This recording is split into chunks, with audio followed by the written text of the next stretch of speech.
ladies and gentlemen. It's Summerslam!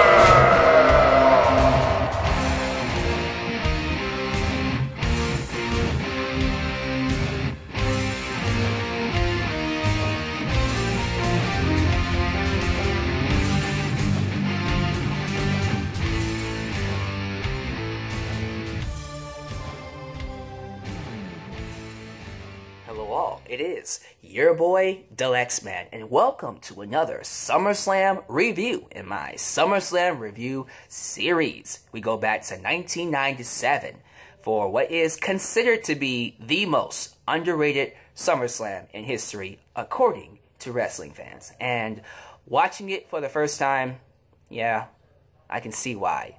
This is a good show.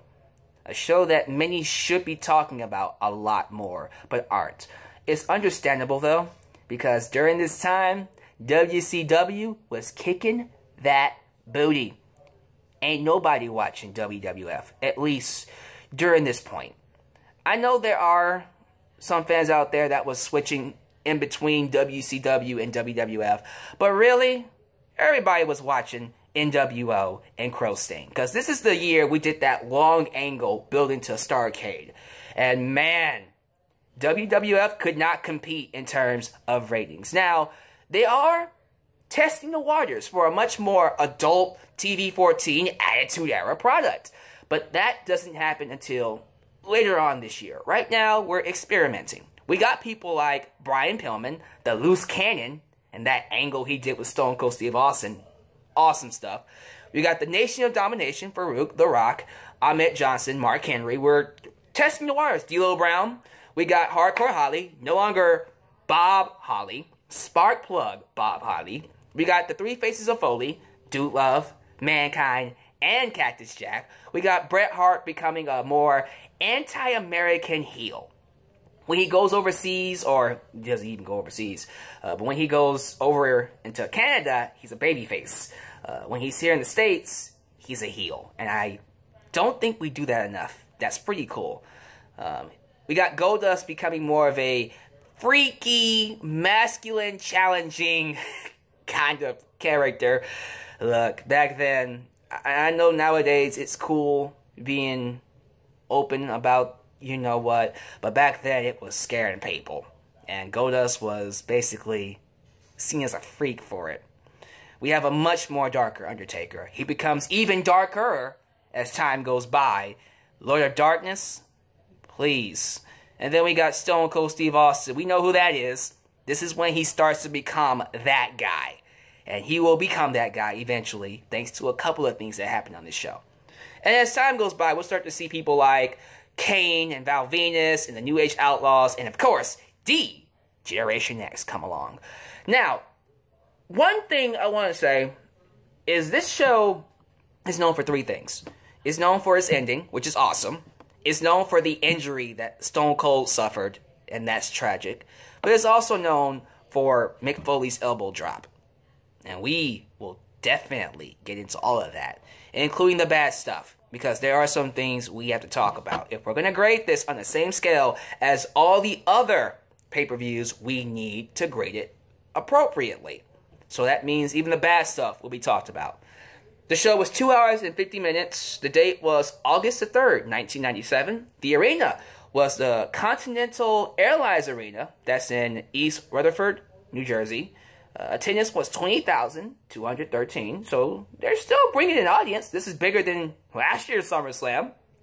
Commentary was, check this out, Jim Ross, Vincent, Kennedy, McMahon, and Jerry the King Lawler. This is the last time, at least for SummerSlam, we'll hear Vince McMahon on commentary, because not too long after this, he becomes an on-screen character, and I think he eventually does turn heel. That won't happen until much later on, though. Right now, he's not necessarily a babyface, but he's not a heel either. He's right there in the center. He's neutral. I guess that's alignment. Neutral. Arena announcer, of course, is Howard the Fink. But let's see, what else? What other details can I tell you about this show? Not much else. I did like the opening video package. That was cool.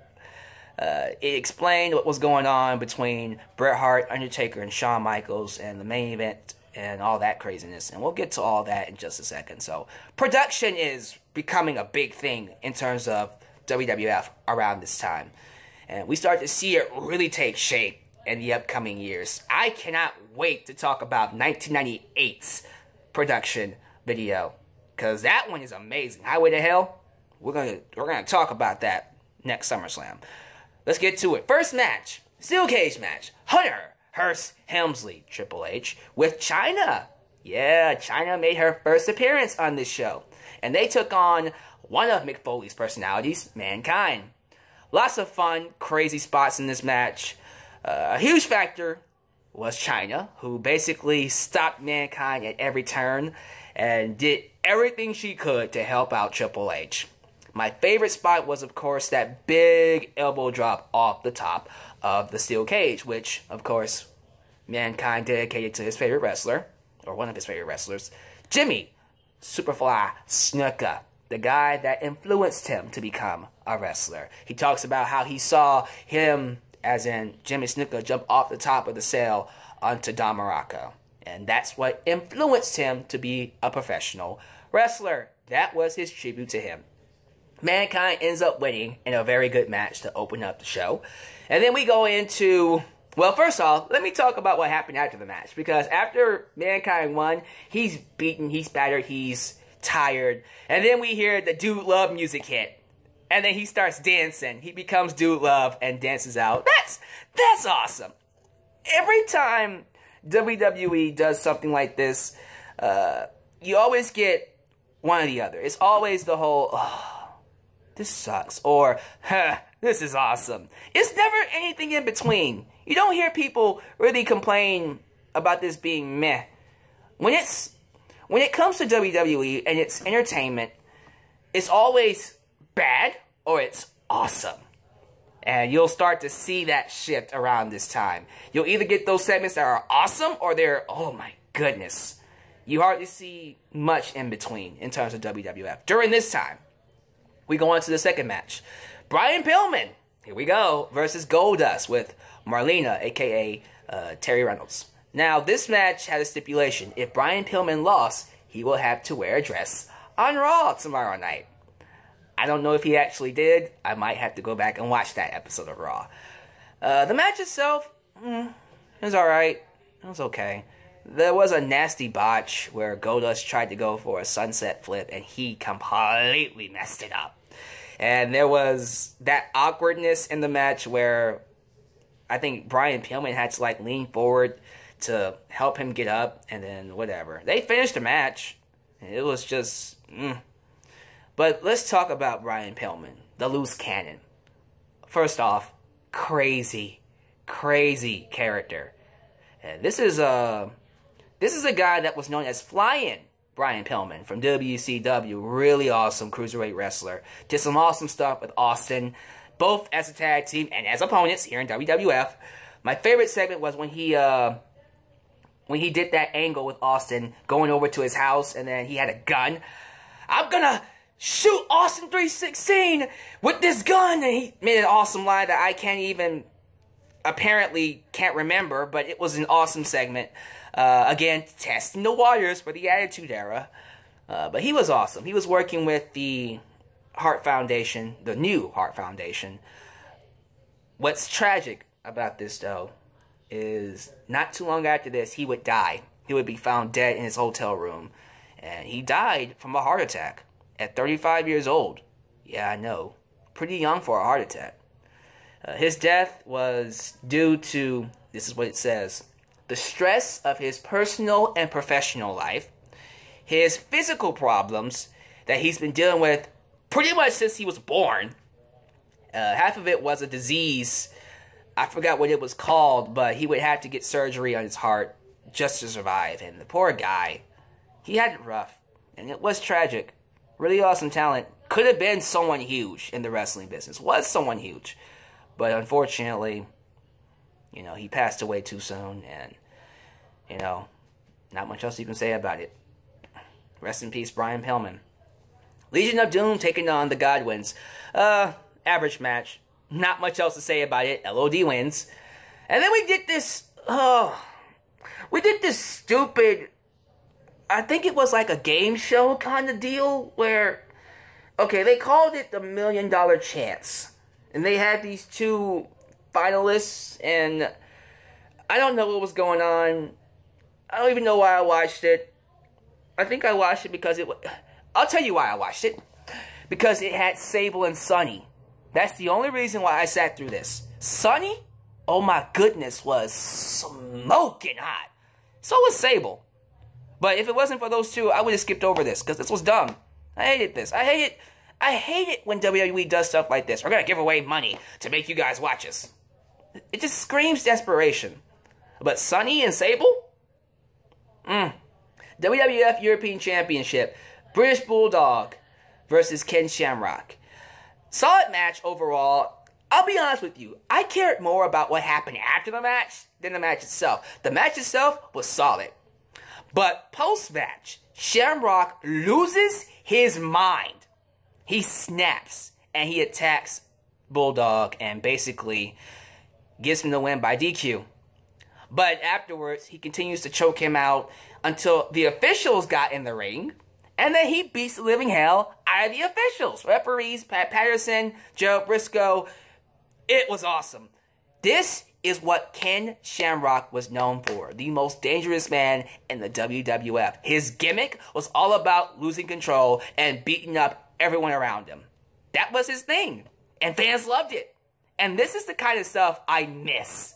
I miss characters like this during, well, not just during the Attitude Era, but during wrestling periods, even nowadays.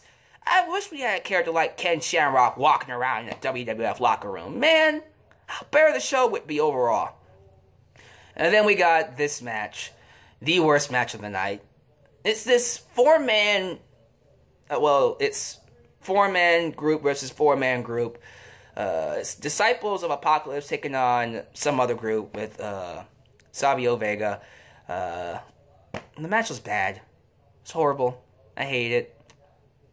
I don't even want to talk about it. Skip over it. If you watch this show, just fast forward through it. Don't even ask me what it was all about, because I don't even know what it was all about, and I don't care. It sucked. Luckily, the last two matches are actually good. Let's get to those matches. WWF Intercontinental Championship. Owen Hart, the champion, carrying his two Slammies. I'm a winner! Woo! Taking on Stone Cold Steve Austin.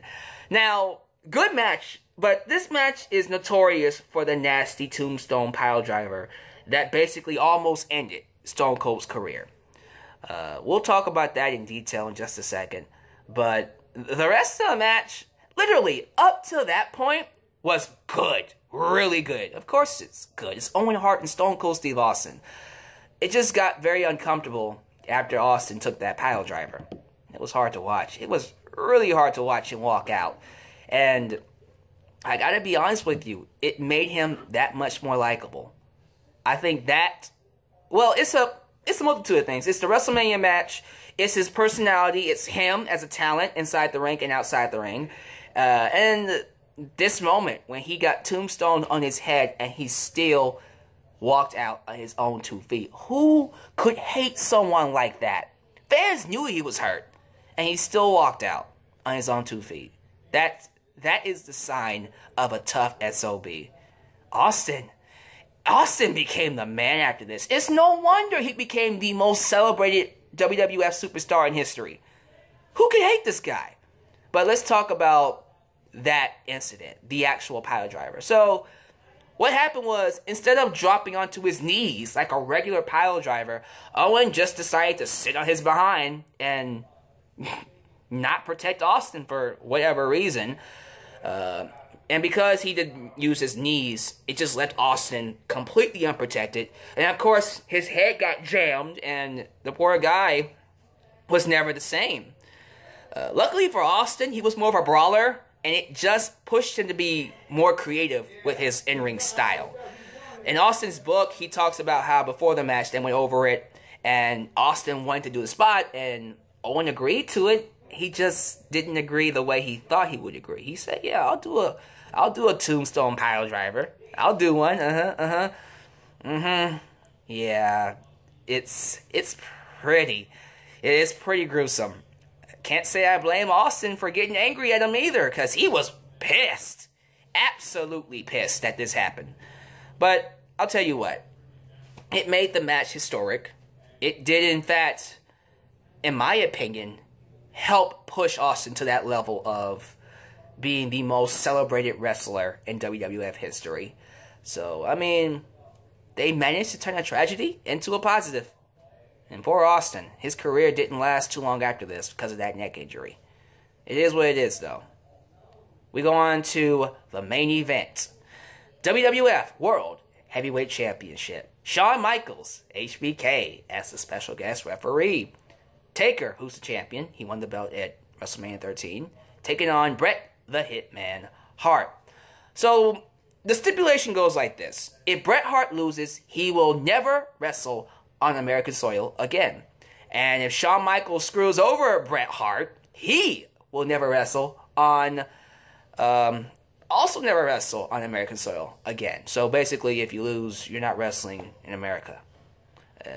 Now Taker, of course, his thing to lose with the championship. But he was involved in a storyline with Paul Bearer, and check this out. It was revealed to the world that he set his family's household on fire and killed his parents, well, killed his family, except for one person, and that's his brother, Kane. Oh yeah, this is the beginning of that angle. I kind of wish we could talk about that. We might talk about it in a future video, but yeah, this is some money stuff here. And you know how it ends up. All those who saw the Hell in a Cell pay-per-view, you know exactly how this ends up. But the match itself, I'll tell you what, the match was great. It was kind of long. Like, for my taste, I would have liked it if it was 30 minutes instead of 40-something minutes. It was a little long for me. That's just my thoughts. But anyways, that ending was insane. We have Bret Hart, who is trying to push Shawn Michaels' buttons because he knows if Shawn screws him over, he won't be able to wrestle again. He spits in Shawn's face, and Shawn goes to hit him with the chair, but accidentally hits the Undertaker. Oh boy! Hart gets the victory after Shawn hits him by accident. And of course, we have the heel champion, Bret Hart. And then, of course, Taker's pissed off at Shawn Michaels, and Shawn Michaels becomes a heel because of that. And then we get the Hell in a Cell match between the two. Just an awesome ending overall. The crowd was buzzing, booing the hell out of Hart, throwing garbage in the ring. Man, it's just one of those things you go back on and look at and go, yeah, man, that is awesome storytelling. And the things that come from it, wow. We got D-Generation X, we got the Hell in a Cell, we got Kane, we got Bret Hart and Shawn at Survivor Series. And you know where that leads to Vince McMahon becoming, you know, that heel authority figure. So many things came about. And I feel like this is what set the groundwork for it. And this is why a lot of fans think this show is not really talked about as much and not given the respect that it deserves. And it should be given because it does set the groundwork for what would eventually become the Attitude Era. Great show overall. Give me your thoughts about it down below. I hope you guys enjoyed my review. Next year, 98, we're in full swing with the Attitude Era. And we will be until, dare I say, 2003? Yes, 2002 was kind of the start of the Ruthless Aggression Era. But for me, I do think 2002 was like the last remnants of the Attitude Era. For me at least. But we'll get into all of that in my next review. So, this is your boy Deluxe Man signing off right here in your boy Deluxe Man's World. I'm out. Peace.